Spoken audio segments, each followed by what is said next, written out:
Howdy, and welcome to LeeReads, where I talk about the books I've been reading and enjoying, not lately again.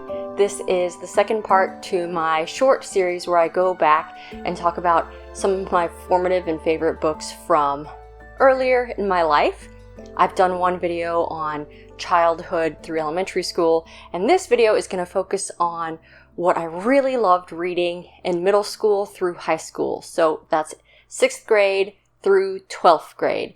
There's 3 overarching categories of books or universes that I loved reading in that started earlier through middle school and extended through high school and beyond. I'll try to talk a little bit chronologically, but it's all blended together. The first overarching theme, it may not be a surprise given my general age, is the Harry Potter series. I discovered the series in my middle school library after the 3rd book was published. I had, of course, heard some rumblings about this story, but I picked up and read books 1, 2, and 3 in very quick succession, and then reread them because book 4 was not yet out. I did get sort of lucky in my timing because that summer was when The Goblet of Fire came out, and my grandmother's friend was kind enough to buy me this huge book.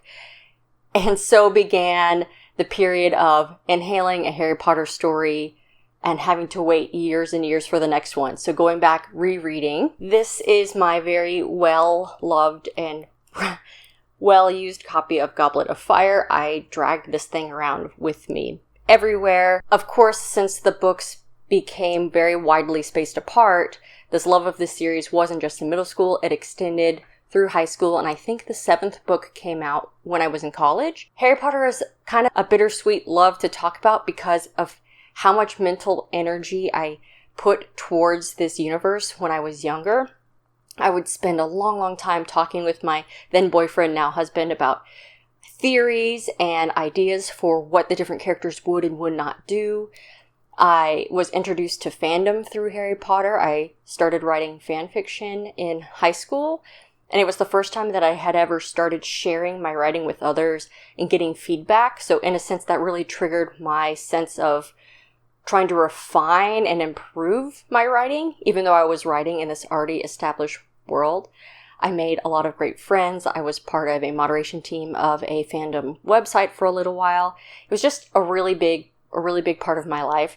So it's sad to know that J.K. Rowling has said some really horrible things. I can't deny how impactful this universe was for me growing up, but I no longer monetarily support the franchise, and I haven't for a while. I don't spend money buying things in this universe just to try not to give her any money. So Harry Potter, years and years of thought put into this universe. It's a universe that is going to probably stay with me forever. Around this time period, I know that Percy Jackson series was beginning, and I missed it. I never read those books. And I know that they're very beloved as well, and part of me wants to try them out, but part of me is afraid that I just won't connect with them since I would be reading them as an older reader. What do you think? Have you gone back and tried those stories as an adult, and did they stand up for you? I know a lot of people who read them as kids still love them and admire the author. So it's definitely an interest of mine, but I'm almost afraid to try, which sounds silly. So that's Harry Potter. The next huge universe that took up a lot of my attention, kind of later middle school, more into high school, is the Star Wars Expanded Universe. I talked about reading the Young Jedi books in elementary school, and that interest in the series didn't go away. My dad took me to, I think it was Borders at the time, to find a more adult or grown-up version of Star Wars stories, and I came away with the Thrawn trilogy, so by Timothy Zahn. So these were the first not Young Jedi Knights books that I read, and from there, all of these books have a chronology in the front where you can go back and see where they fit in this overarching timeline. So from there, I wanted to go back and read basically from the end of the Battle of Endor onwards. As the prequel movies were coming out, I did read those adaptions, but I never really read in the Old Republic Clone Wars era. I usually stuck with, the end of the after the original trilogy, moving in towards the New Republic and beyond. And actually, I really loved X-Wing Rogue Squadron. Rogue Squadron, I didn't read Wraith Squadron because I was so attached to these characters. Cornhorn was one of my very favorite characters in all of the series. And some of them, the bindings stood up better than others to the test of time. I swear this is the original trilogy. I did purchase it, and it's kind of fallen apart in the decades, and my copy of iJedi is kind of falling apart as well. Those stories, basically any birthday or for Christmas, I would just ask for gift cards to the bookstore so I could go get the next in the Star Wars Expanded Universe books. I read them up through high school.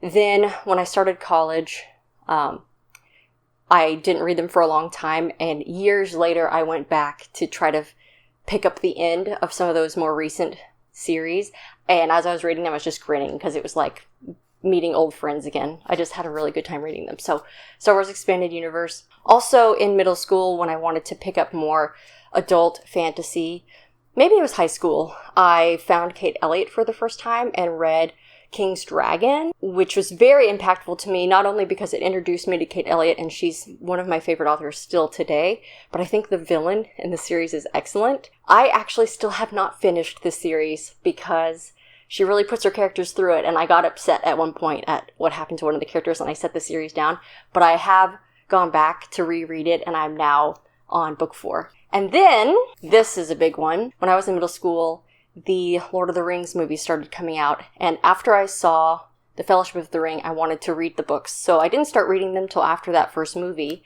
but then I devoured them. So I had read them by the time the Two Towers movies came out, so I was able to be like, oh, they changed this and this from the books.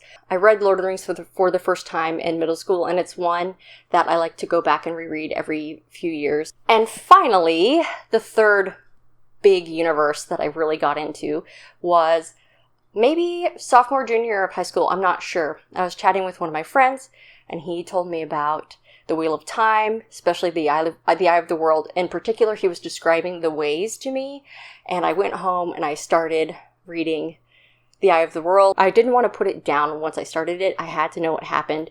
So throughout the rest of high school, I read everything that had come out so far. And again, the last book didn't come out till beyond this period. I was in college.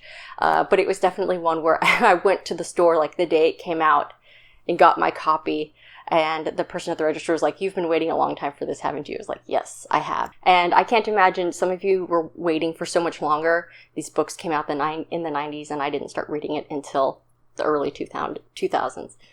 So my third overarching universe that I think of when I think back to what I loved in middle school and high school is The Wheel of Time. I think that's the big highlights. I'm sure that I'll think of something later that I am not recalling in the moment. Again, these are like the heavy highlights. In high school, I also read Dune for the first time. So there are some other important classic works that I did explore during these periods, but the books and the stories that I mentioned today are the ones that really took up a lot of real estate in my brain. Thank you so much for watching. I hope you enjoyed this video. It was really fun to hear about what your formative and favorite books from your early years and your childhood was on my last video. So please share with me what you were really digging when you were in the middle to high school age, or grade 6 through 12, however your school system defined it. I would love to just learn more about that and chat with you, and hopefully find some recommendations to go check out. As always, don't forget to support your local library. Thanks. Bye.